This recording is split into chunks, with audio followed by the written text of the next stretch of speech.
Good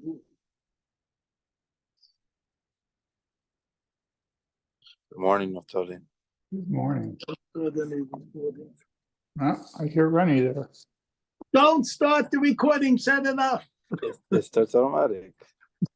I think only the host could stop the recording and start it. You want the host? No, or not. Yes. Then don't start it. Okay. No one's here. There's 3 people online. Oh, you didn't tell me. Who's the other two? Naftali. One second. Naftali, I'm joining online. I'm sorry. Yeah. I'm trying to get off the screen. I didn't win any championship or anything. Okay. Can you see Chaim or you don't see Chaim? You just know he's there. I like the one that has faces. Yeah, no. Oh, Chaim just has a letter, which means he's listening. Okay, Naftali, I'm watching you. Oh, who's someone else just came on? Connecting to audio. Who's the third one? Oh, it's gotta be so many people in that picture. Chaim, your brother's on. I will start in a moment. The rabbi is on his way, according to the what do you call WhatsApp. So he just has to get started. So let's just get started. Okay. So we thank Hashem that we have the how does it start? What's the disclaimer? We thank Hashem for the ability to learn today, and in this list, we hope there'll be peace in the Middle East, that we won't lose any more soldiers or brothers, that all the shvuyim or the hostages will be returned soundly in mind and body, that anybody that needs to for Shleim, including the rabbi's father and Rachel Chai and anyone else should have for Shlema, and also in the schus of the Druins matriarch Golda Zahava Golda Bas Baruch Binyamin. Hope I said that right. Okay, so yesterday Hillel our young Hillel here brought us up to the Gemara on Kuf Gimel Amud Beis. All right, which is just 1, 2, 3, 4, 5, 6 lines from the top. All right, the Mishnah, just to recall, was talking about where he had to pay an extra fifth, and then he said if he didn't pay the fifth, that he or swore falsely or something like that, he had to pay a fifth of the fifth, and it kept on going on with the fifth of the fifth. Sound like a farbrengen. Everyone kept on having a little bit of a fifth. And until you're less than Shava Pruta. And then it kind of all ends there. So one thought for a moment is, why does it end with Shava Pruta? You know, why is that the cutoff? So on one hand, I don't know the answer, but on one hand, Isha Niknes, a woman can only be married with at least a coin, a ring that Shava Pruta, or something that Shava Pruta, the value of a Pruta, all right? Whether that was a nickel or a quarter, dime, a penny, whatever it was. Is that arbitrary? Because it's just a question, because, you know, anything less than that, people don't consider, you know, money is nothing less than a penny. Or is that one of the amounts, halacha mi Sinai, just like there's a Melo Lugma, just like there's a Rav Kus, just like there's an olive, just like there's an egg. Pruta is also one of these values, and that is the given value here. And it's not just arbitrarily by our mind. Anyway, Vita. All right, let's continue. The Gemara seeks to identify the author of the ruling that one who swears falsely in denial of the robbery must pursue the victim even to media, or Mada, it says in Gemara, in order to rectify his sin. All right, so this is interesting. The guy swore, no, I never stole it from that man. All right? And he swore falsely. And afterwards, he admits, you know, I really swore falsely. So how does he rectify his swearing falsely? He's going to have to go find the guy he stole it from. He's going to have to give him the Karen the value back. He's going to have to give him the additional fifth back, said the Mishnah. All right, and he's have to do, I guess, a korban asham, also do a korban at that time. All right, so when you think about this, the question should come up in your mind is the guy's going all the way to Singapore, wherever, to Madai. I don't know where Madai is in the Far East. All right, is he going there in pursuit of someone he knows? In other words, he knew who he stole from. In the end, we'll find this out from the Gemara. Or is he going to go there and then he asks questions like a detective or a CIA agent for some movie, and try and find out who's the guy that came here that maybe I might have stolen from him, etc. So again, we don't know that answer yet. So go. Nishba lo in. The Mishnah states if he stole and swore falsely to the victim, he must indeed pursue him to Medya to repay him. Now, first of all, I find this sentence quite interesting. He swore falsely to the victim, so he obviously knew the guy who he stole from, all right? And he says, no, but I didn't steal from you. Now he has to pursue him all the way to Medya. So it's kind of strange. If you want to rectify this thing, he's right in front of you. Oh, but the guy's got tickets. He's on the way to the airplane. To the airport, and he's going off to Medya. Guess what? If he wants to rectify this bein Adam la Hashem, bein Makam la Adam, with God, he's got to go get a ticket for the plane and a surcharge for a late, booking, etc., and spend extra few $1,000s to get on the plane to chase the guy all the way to Madai to pay him. All right? I mean, that's what it sounds like. Lo nishba, lo. But if he did not swear falsely to him, he need not pursue him to Medya. But let's say he stole it. He knew he stole it from. He didn't swear that to the guy that falsely, I did not steal it from you. All right? Guess what? He doesn't have to go chase him. All right. In other words, he's not obligated to incur the expense of a trip to a distant place in order to deliver payment to the victim. All right? Rather, it suffices for him to notify the victim that he stole from him, and he's prepared to return the theft when he comes back. So it's very interesting. And so obviously he knows who the victim is. He WhatsApp him, and he says, listen, I'm not spending $1,000 to return to you the $200 item that I stole, but I'm letting you know it's in safekeeping in my living room. So that the gold vase is right there in my glass case, all right? So it's almost like he's holding a picadon, I say it in English. He's holding the item for the guy until he comes back, all right? Money. So who's the author of our Mishnah? And now we're going to talk about two contemporaries, Rabbi Akiva and Rabbi Tarfon. And based on what their attitude is towards this type of situation, we'll try and figure out who the author is in the Mishnah. So to make it easier to remember, because the entire page is going to go back and forth, they'll get you so missed, you have no idea who said what. I'll give you my little mnemonic or way I remember it. Rabbi Akiva, he's famous after the unfortunate incident of losing his old Talmidim. He ended up with just a group of Talmidim, right? Rav Meir, Rav Yosef, or Rav Yehuda, Rav Elazar, whoever they are. So he only had, how many? 4 or 5? What? 5. Or he had 2 Rav Elazars. All right. So 5 people. He kept on going just for 5. So he has concern for 5 people. So it'll be easy to remember, because you see that we'll say that Rabbi Akiva has to pay back each of the, if he doesn't know who the guy is, now all of a sudden you're realizing what is going to be the difference between what we're learning here in the Mishnah, because before we explained the way that he knew who the guy is. But if he stole someone, he was in the marketplace, he ran through, he snatched a sheshbesh board, all right? And then he wanted to go back, and he wanted to pay the guy, Charata, let me pay you. and he walks out there and he sees every guy there in the shuk there has the same sheshbesh boards, and he says, "Who did I steal this from?"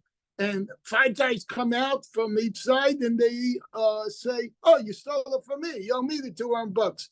And so Rabbi Akiva, you see, is going to say, "I'm going to have to pay $200 to each one of these people." All right, that's how he goes. So again, the way to remember is Rabbi Akiva had 5 students, and he obviously had concern enough for each student that he kept on going, just a yeshiva for 5 students. All right. Rabbi Tarfon, though, is going to be the shop and drop person. So how you remember that? When I say Tarfon, I always think of tarpon. And if you ever went or ever saw a picture of someone tarpon fishing in Florida, this giant sailfish-looking type of fish, they pull it out of the water, and then it just drops back in the water. Now, most fishermen keep on spending the next hour or 2 trying to fight the tarpon and pull it in. But the initial thing is, it comes out, it's like it's stolen from the water, and then he just drops it back in. So think of Tarfon as the guy who says, when he comes back with the 5 sheshbesh boards, and they all come after him, he says, "You know what?" He drops the board right in the middle of the shuk and says, "You guys fight over it. It belongs to one of you. May the best man win." Okay, so now let's continue. So money. Who is the person, the author of the Mishnah? Lo Rabbi Tarfon, below Rabbi Akiva. We're going to see that it doesn't fit either one.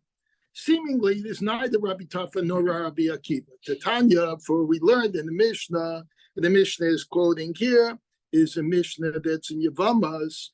All right. Gazu echad mechamisha. And this is kind of where I was alluding to. Someone robbed 1 of 5 people. He doesn't know which one of them it is.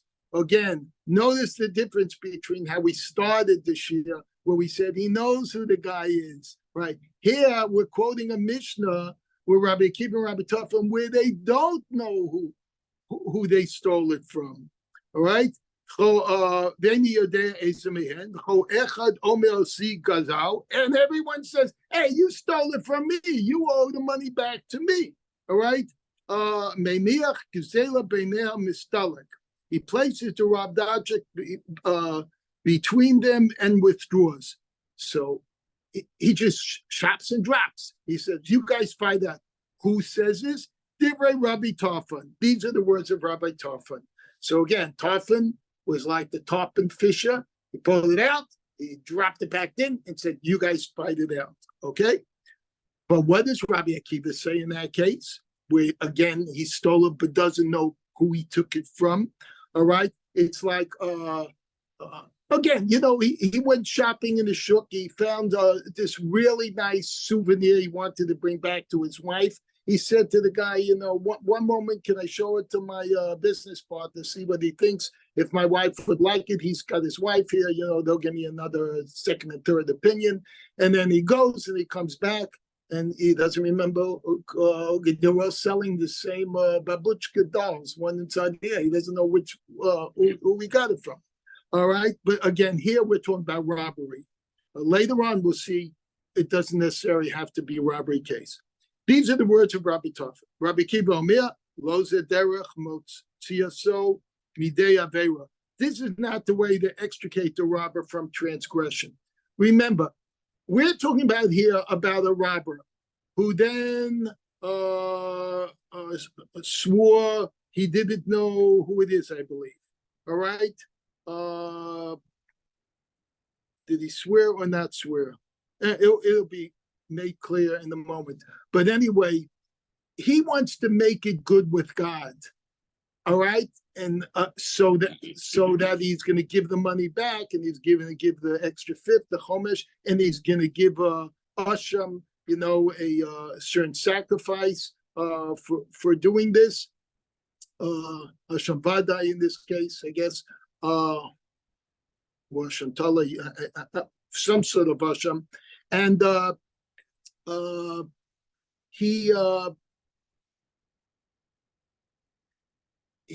he can't be cheap on this. he can't fake out God. He's either got to do it right or he's not going to do it at all. So Rabbi Akiva, that's why Rabbi Akiva has that concern. He has to give it back to each person, because until everyone who makes the claim that you stole it from me gets that payment, maybe he didn't pay the right person back, and therefore maybe he hasn't really, resolved the matter of the theft, right? So he said, so that's where Rabbi Akiva says he's not discharged from his obligation till he pays the value of the robbed object to each and every one of the claimants. By the way, Rabbi Smith is due here soon, so save your questions if you have for him, because I'm not going to know the answers. All right, money. Now, who's the author of our Mishnah who distinguishes between the case where the robber swore falsely and the case where he did not? All right, now we're going to try and figure from this Mishnah that we just brought here from Yevamos, based on what Rabbi Akiva and Rabbi Tarfon says, if we can figure out who the author is in our Mishnah. Rabbi Tarfon, and we already, the preamble to this was it can't be either. And you see why. Rabbi Tarfon, if you suggest it's Rabbi Tarfon, I have retort or rebuttal. Again,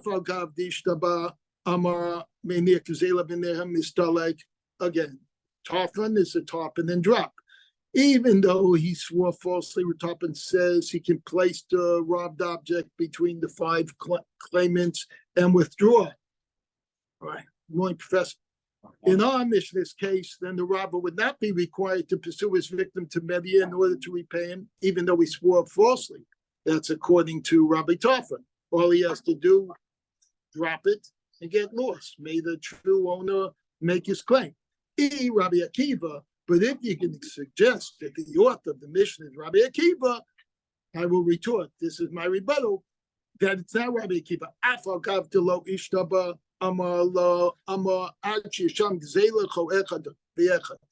Why, even regarding the claim where the robber did not swear falsely, Rabbi Akiva said that he does not discharge his obligation until he pays the value of the robbed object to each and every one of the claimants.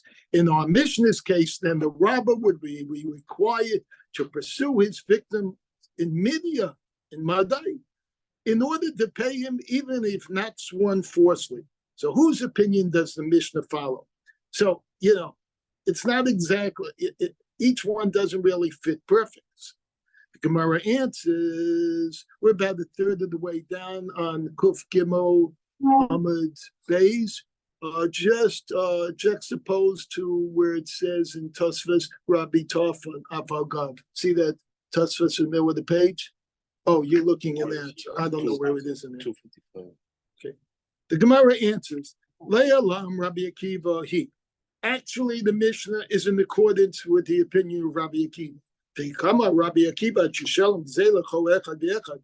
And when Rabbi Akiva said that a robber does not discharge his obligation until he pays the value of the robbed to each value of the robbed object to each and every one of his claimants. He said this only in the case where the robber swore falsely. All right? So he's saying that if the robber did not swear at all, he doesn't have to do anything at all. He doesn't. He's saying that this is what he's saying here. The Rabbi Akiva's case of he has to go and chase until he pays back every single one person is only where he swore falsely. But if he didn't swear, he could call up the guy in Hong Kong and say, listen, by the way, you know that piece you're missing? I have it in my house. Don't worry, it's in safekeeping in my living room. Whenever you come back, we can have arrangements. You can pick it up. So he does. That's what we can say. Having explained that the dispute between Rabbi Akiva and Rav Tarfon pertains to a case where the robber swore falsely. Again, this is the case that they brought from where we just say from Yevamos. All right. The Gemara proceeds to explain the reasons for their respective opinions. So again, up until now, we said what each opinion was. Rabbi Akiva says each and every one got to get it back. all right? And the mnemonic is just like he had 5 students and everyone counted, this and that, that's how you can remember each and every one. Where Rabbi Tarfon, which sounds like tarpon, the fish comes out of the water, goes back in the way, so it just drops it there and leaves it, them to fight it out. Okay. So my time, what's the reason for Rabbi Akiva's ruling that the rabbi must pay each and every one of the claimants? Dama Kra is going to bring a pasuk. La'ashir hu lo yitneno biyam ashma so. The scripture states, respect to one who stole falsely, to the one to whom it belongs to, la'ashir hu lo, to whom it is his, lo, all right, belongs, shall he give it on the day he admits his guilt, yitneno biyam ashmato. That's where the word korban hashem comes from, all right, because it's a guilt offering, all right. So he says the edict that he gives it to one to whom it belongs obligates him specifically to deliver the payment to the victim himself, so he remedy the sin. Again, so if he has to deliver the payment to the guy and he doesn't know who the guy is, or he knows who the guy is, he's got to even go all the way to Madai to bring it to him. And if he doesn't know who it is from the 5 people, he gives one to each one.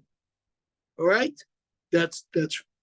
So that's where the learning comes from for Rabbi Akiva's methodology, all right? Why he says teach one and one. So why does Rabbi Tarfon says you can chop and drop, get the top and drop it down? Rabbi Tarfon conceives that this is the biblical law, but he maintains that afagav dishtaba, even though that the rabbi swore and incurred the biblical obligation to deliver the robbed object to always victims at all costs. So he starts off like he's agreeing with Rabbi Akiva. Avud Rabbanan Takana. But the rabbis made the Takana. All right? And that's when, in a case where the expense exceeds the value of the robbed object. So he says, you know why this doesn't apply? If he's got to go and pay back to every one of these guys $200, $1,000 for a $200 object, he's never going to do this. Yeah. Or if he's going to go spend $1,000 on a ticket to go to Singapore or Hong Kong just to chase a guy to give him $200, they're never going to do it.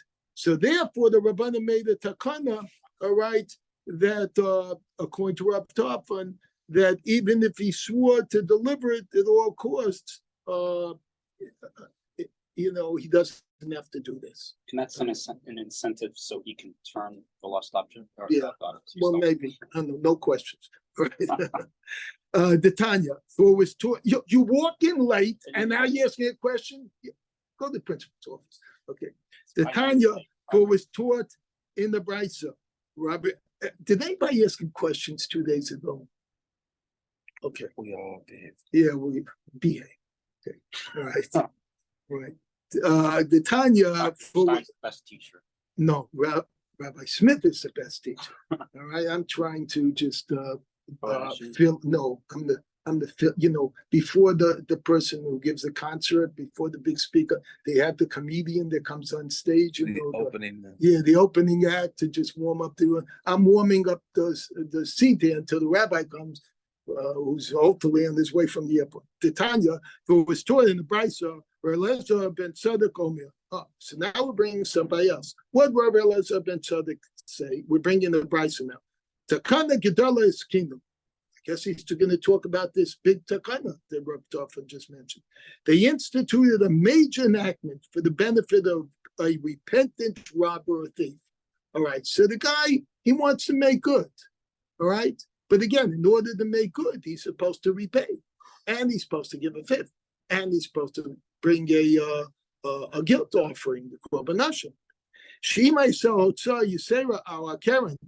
That if the expenses necessary to deliver the stolen property to its owner are greater than the value of the principal, and that's what I just mentioned, okay? Mishalem Karen the Chamish Labastin. So what was the takana? Guess what? Just go bring the value of the principal and the additional fifth and bring it to Bastin. and let Basin hold it and take care of it. Oh, wow. All right. So a nice intermediary. All right. That was the takana. All right. Well, maybe a shomo or mischapelo, and then he can go to Beis Hamikdash. He can bring his korban asham. All right, and he can be forgiven. And he may bring his asham offering so that the sin is atoned for. This applies to a case as our mission is where the victim's identity is known. Remember, that's how we started off. We said in our mission, the victim's identity is known. All right, but in the other one, the cases it's not known. All right, this is known. But the cost of pursuing him to Madai exceeds the value of the theft. That's the problem. Rav Tafel maintains that similarly, in the case where the robber does not know which of 5 claimants is his victim, and look how he extrapolates it, even if he doesn't know it, so he cannot be assured of compensating the right one, unless he incurs an expenditure that is 5-fold the value of the stolen item in the event that there's 5 people, all right? The rabbis allowed him to place the stolen property before them and withdraw. So the reason Rav Tafel holds his opinion of the shot and drop of the Tafel is because of this great takana that they made, that he can just bring it to the basement. But Rabbi Akiva, we didn't discuss yet. As far as we know, he still holds, just like he has 5 Talmidim. If there's 5 litigants or 5 guys in the shuk that don't want to take advantage, said, you stole the Sheshbesh board from me, you owe me the $200, that he has to pay each one back. And that's a bad analogy because the people who sold them in the shuk, he probably would not be that responsible to pay them all back in order to, and then do a corporate, but I won't get into that. It's too political. Rabbi 5 litigants and 5 students and 1 fee. So it's also 5. That's why I'm saying that. It's It's easy to 5. remember that way. Yeah, it could be 4, could be 3. The fact that the Gemara mentions 5, the only way that could be is if there are 5 people making the claim. And that's why I say it's easy to remember. That's why Rabbi Akiva said, because he had 5 students. You just woke up. Let's see, it's 6 o'clock. After half an hour, you understand my analogy. Okay, good. Listen, I love you. I love you. No questions. All right, Rabbi Akiva's reply. Rabbi Akiva, Rabbi, where are you? All right, call 54, Rabbi Akiva. But Rabbi Akiva maintains, Ki Avud, wait, the only one in this class right now who knows what I meant by car 54, it's got to be Professor. Car 54, where are you? Is that the Herbie car thing? No, there's a holdup in the Bronx. Brooklyn's broken out in fights. It's not There's a from a traffic movie jam with at home. Elvis Presley from. No, but it is Oh. when I grew up. You know? Oh. Hootie and Muldoon. Hey, Naftali knows. Yes, he just named the 2 cops. All right, that's good. Thank you. Naftali But always knows. someone always knows. All right. Naftali always knows. Yeah, it makes me feel younger when somebody at least knows my joke. Otherwise, I feel like some other rabbis who make jokes that only I understand. Rabbi Akiva's reply, Rabbi Akiva maintains, when did the rabbis make an enactment? Now we have to hear Rabbi Akiva's answer. It's only when he knew where the robber knows whom he robbed, but the victim is in a distant place. So it's interesting. It's not a matter of not knowing who the 5 are. He knows, or the robber, he knows where he is, but the guy went off on a vacation right away to we've been saying Singapore, Hong Kong. Oh. It's a far place. It's a very expensive. TV would also be expensive, I guess. But This is before Zell. before Zell. Yes. That's right. Now Before they Zell. do the pay. That's true. Yeah, that has all that. All right. That's- Mizalzel they had back then. It is only regarding the case where the robber where the robber knows whom he robbed, but the victim is in a distant place.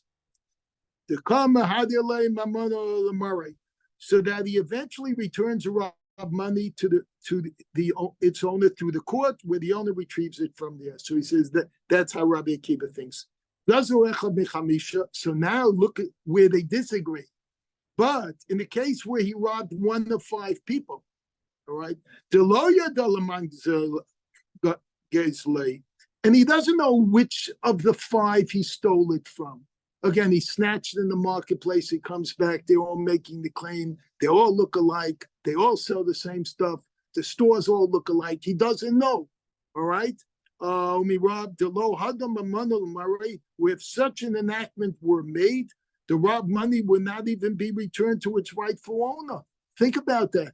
Because you don't know who the owner is. So that's based thinking, since he might never be able to prove that he is the true victim. How is that guy going to be able to prove? Somebody else is going to Zelmer Kulishli, Zelmer Kulishli, Zelmer Kulishli, Zelmer Kulishli. Everybody's going to claim it's his. So the rabbis didn't make that an enactment for that. Rather, they left in place the biblical law. What's the biblical law? That requires the rabbi to pay each and every claimant, despite the fact that he incurs a 5-fold expense. So that's why Rabbi Akiva holds it his way. Okay, right. All right. Class action suit. Class action suit. They had a class action suit, yeah. But the lawyers would have charged more than they would have gone, so it goes nowhere. The Gemara challenges the interpretation that the dispute between Rabbi Akiva and Rav Tafan pertains specifically to a case where the robber swore falsely. Okay. Masiv Rav Huna, but see what's interesting is the Gemara will keep on changing the case a bit, all right, and then look at it again from Rabbi Tafan and Rabbi Akiva's point of views and see how it falls out. So Masiv Rav Huna bar Yehuda. So Rav Huna bar Yehuda challenged this interpretation from the following brisa. He brings another brisa, and he's going to challenge this last point. Amar Rav Shimon ben Elazar. Rav Shimon ben Elazar said, "No lechleko Rabbi Tafan Rabbi Akiva al shelakach echad mechamisha ve'eno yodeh mi'ezeh mehen lakach." Rabbi Tafan Rabbi Akiva did not disagree over the case of one who stole from 5 people and didn't know which one it was. Shemaniach damei min mekach beineha mistalek. For regarding that case, all agree he places the purchase money between them and gets lost. So according to that brisa, even Rabbi Akiva would say, just drop it. Wow. He would agree with that. That's what he's saying. All right? So, but we know that's not his opinion. So what is the case where they're arguing? Of what they are?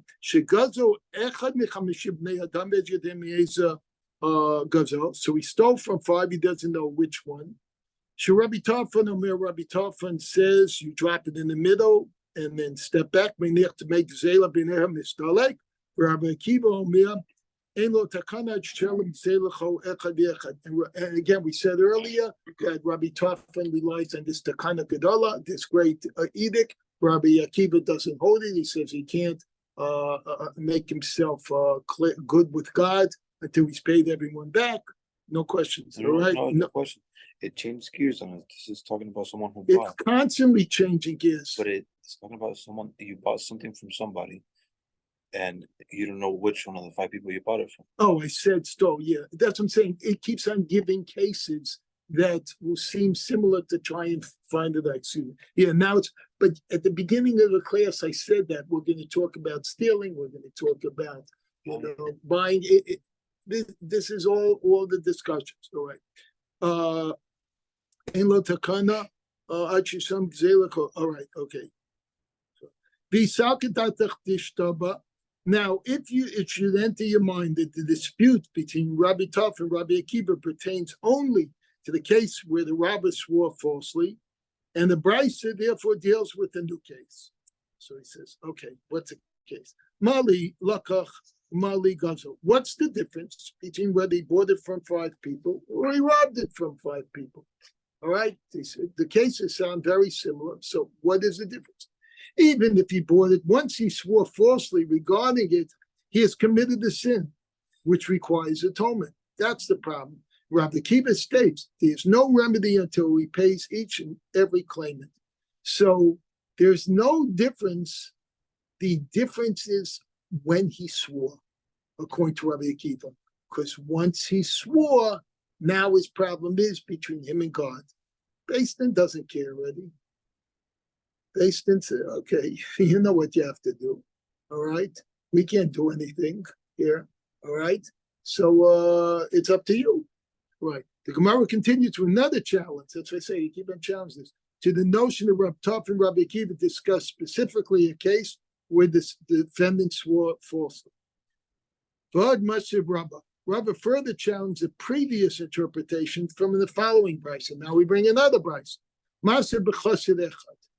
There was an incident with a certain chassid, and this is the whole thing. Now we're going to discuss why we're using the word chassid, what is the implications, and who might the chassid have been. All right. Shalakach mishnei b'nei adam v'lo ya'idei mi'ezeh mihen lakach. So this chassid, he bought something from two people.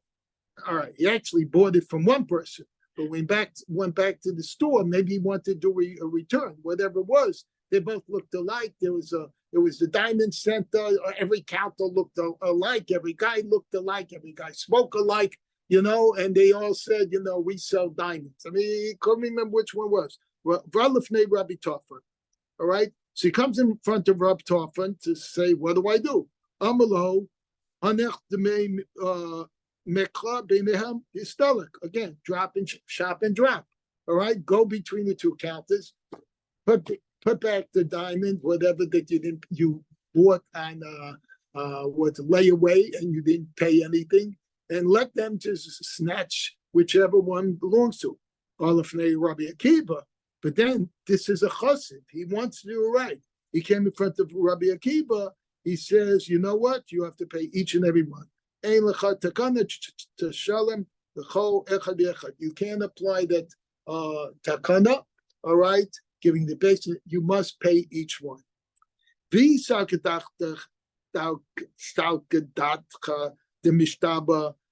if it should enter your mind, that's what salkadatach means, the mishtaba, that this is in the case only where mishtaba means he did a shvua, where he swore falsely, and that's the case that the Bryce is dealing with. Yes, he swore falsely. How did we start off this Bryce? We said he was a chassid.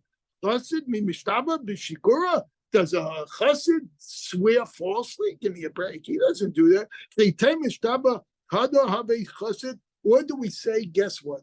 He swore falsely, and then afterwards he did tshuva. It was about tshuva, and then he became a chassid. All right? So the answer is no. Every time we say in the Gemara that there was a certain chassid, or Rabbi Yehuda ben Bava, or Rabbi Yehuda, or Rabbi Eli. It's one of these two men. All right? So that was kind of a euphemism or whatever, a nickname. Whenever we say there was a chassid echad, we're talking about either one of these two Ravs, Rabbi Yehuda ben Bava, or Rabbi Yehuda ben Rabbi Eli. Daniel is not on. But he used to tell us what was the term we used when we'd say somebody that was always Eliyahu or Navi. Does anyone remember there was a man, and it turns out he said that's always referring to Eliyahu or Navi. But I don't remember again the euphemism or the reference that was used there. All right. So here we see a similar thing, where when we use the term chassid echad, that actually refers to one of these two people. It's like when we use the term ochi, the other, it refers to somebody else, which we're not going to mention. Okay, Rabbi Yehuda, the Rabbi Yehuda ben Bava, Rabbi Yehuda, Rabbi Eliyai, Chasidim demikara, and these two Rabbeim, they were Chasidim from the outset. And as the late Rabbi Learfeld, should rest in peace, used to say, they were FFBs from birth. All right, so they were Hasidim from birth. All right, okay. Clearly, the incident involved an ordinary purchase where the defendant did not swear falsely, and the dispute between Rabbi Akiva and Rabbi Tofan applies to this case. We have thus demonstrated on the basis of two brises that Rabbi Akiva ruled stringently, requiring the defendant to deliver payment to the victim at all costs, even when there was no false oath. How can you say that our Mishnah, which requires the robber to pursue his victim to Madai, only when he did swear falsely, follows Rabbi Akiva, when we just brought from the Brises that even if he didn't swear falsely, the Gemara concedes and proposes another interpretation. El Eliolam Rabbi Tofani. No, guess what? The Mishnah is really Rabbi Tofan. I love the way it keeps on going back and forth.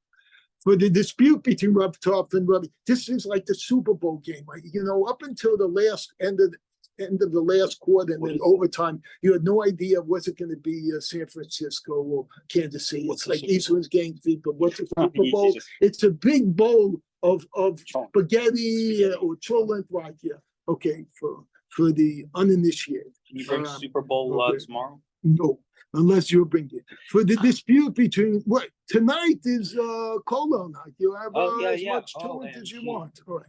For the dispute between Rav Tov and Rabbi Akiva pertains specifically to a case in which the robber did not swear falsely. It's only in this case that Rav Tov leniently allows him to place the money before them and withdraw.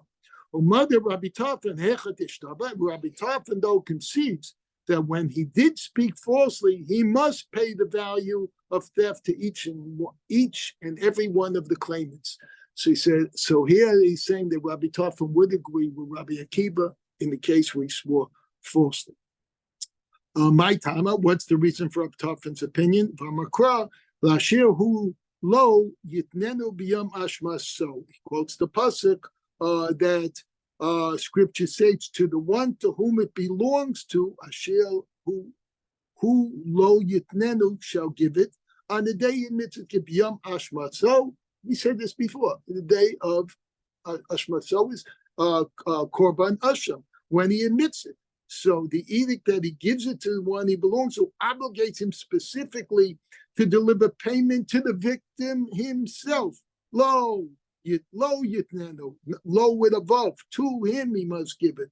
All right, so they may remedy his sin. That's the only way you can. Okay, Vita. The Gemara explains Rabbi Akiva is more stringent opinion. Rabbi Akiva, but as for Rabbi Akiva, well, let's at least finish this page. I did prepare a Kuf Dalet, but I don't know if we can get there. Gemara explains Rabbi Akiva is more stringent opinion. Rabbi Akiva, but as Rabbi Akiva concedes that biblical law requires the rabbi to incur the expense only when he swore falsely. Even where the robber did not swear falsely, Rabbi Akiva penalizes him by rabbinic edict and requires him to pay each and every one of the claimants. All right. In our Mishnah's case, too, Rabbi Akiva would penalize the robber and require him to pursue him to media, even if it's not sworn falsely.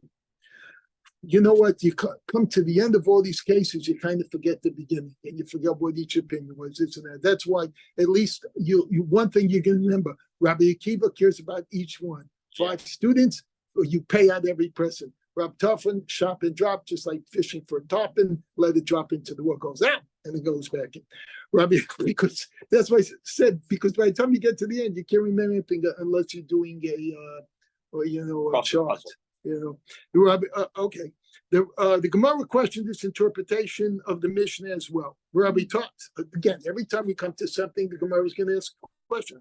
Rabbi Tofan, regarding the opinion of Tofan, which you say is stated in the Mishnah. Now let us see.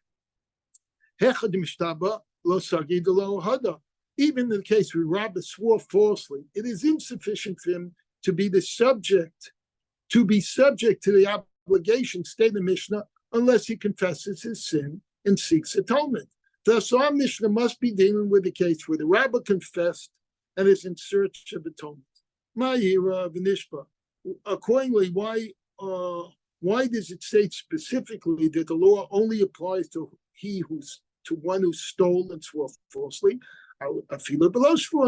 Even without the false oath, it is also necessary for him to deliver the stolen article to the hands of the victim if he truly seeks atonement. The time it was stored in the Brisa, Mother Rabbi Tofan, the Omer Lishnayim. Respect, Rabbi Tofan concedes respect to the one who voluntarily says to 2 people, Gazalti echad mikem mana v'eni yedea ezer mikem. I stole from one of the two of you, but I don't know who it was. He pays each one. So that brisa actually we see where Rabbi Tarfon agreed with Rabbi Akiva. We're at the top of Kuf Daled Amid Aleph. We still got some time. Let's go another 10 minutes. Shikvar Hoda b'bnei atzmo.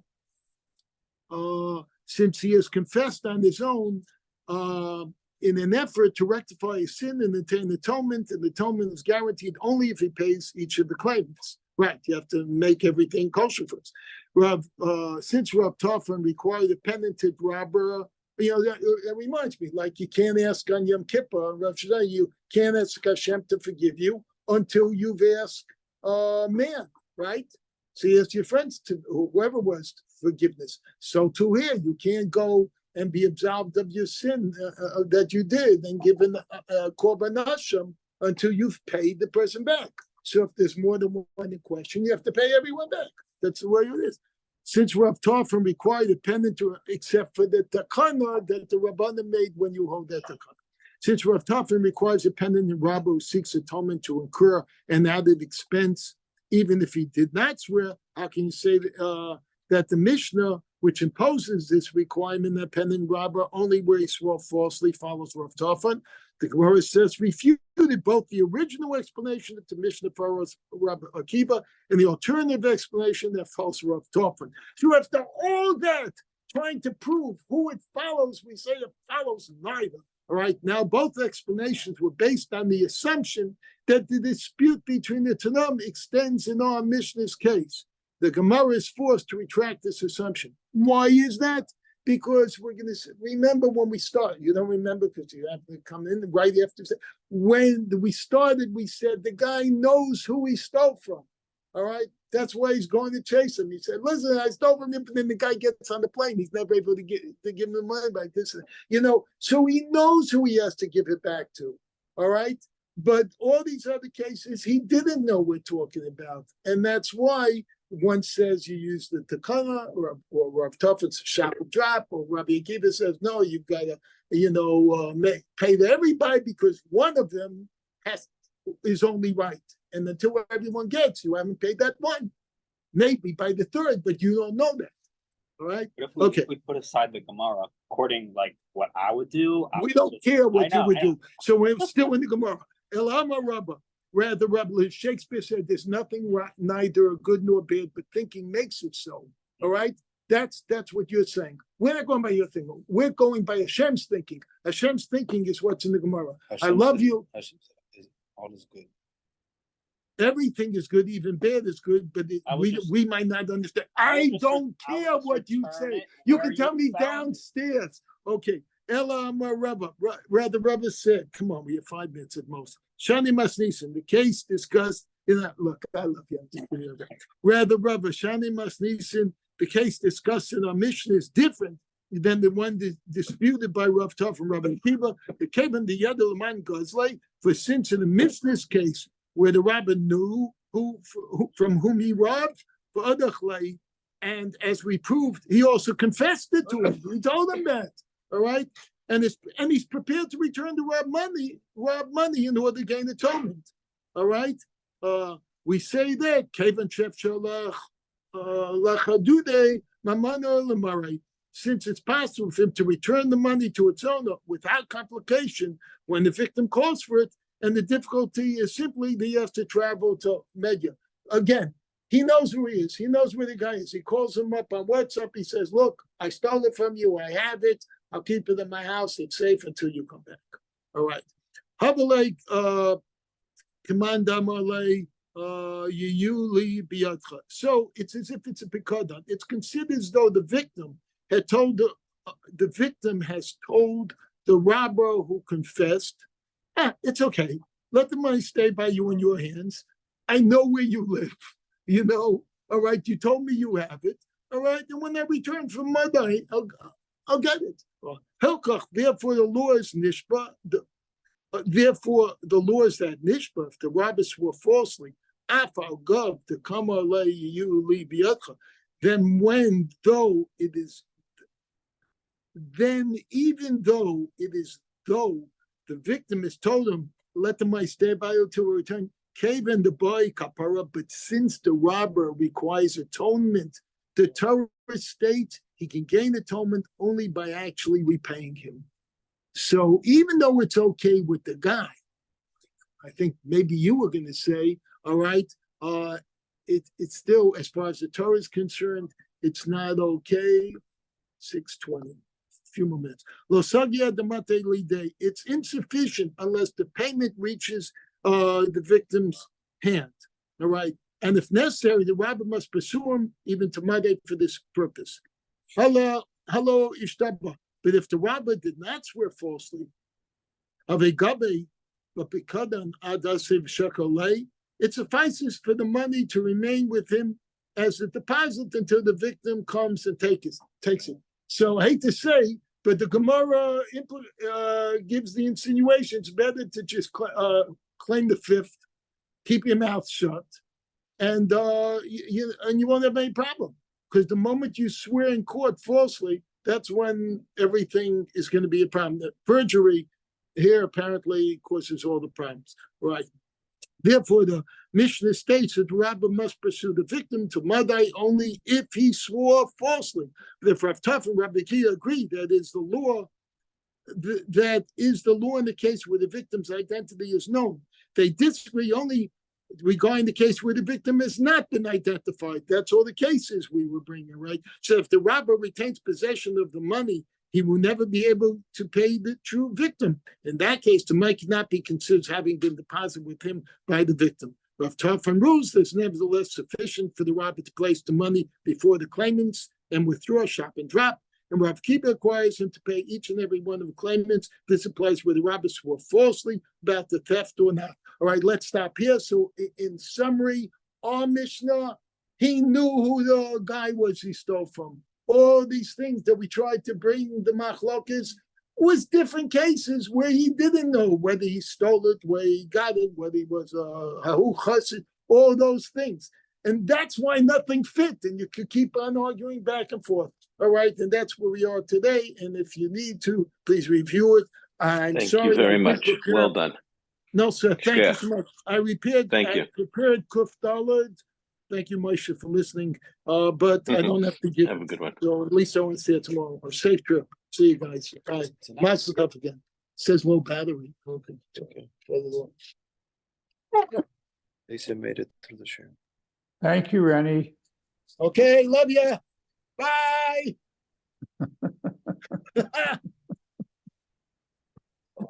Dr. Stein, tonight you could teach it at the call-in.